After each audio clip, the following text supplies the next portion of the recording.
Sa landas ng panulat ni Rizal, ni Nervin R. Marcelo. Ako'y mag-aaral na may munting pangarap na balang araw ay maging isang ganap.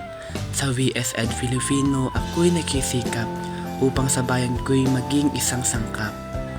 Habang binabasa ko ang iyong kasaysayan, Rizal, ako'y tunay na napapahangaan. Panulat mo'y naging sandata ng kalayaan na gumising sa puso ng sambayan ng bayan. Tulad mo, nais kong gamitin ang salita upang kabataan ay mamulat at makita na ang wikang Pilipino'y may dakilang sigla na dapat ingatan ng bawat isa't bansa. Bilang magiging guro sa darating na panahon, kaakibat ko'y aral at mabuting layon.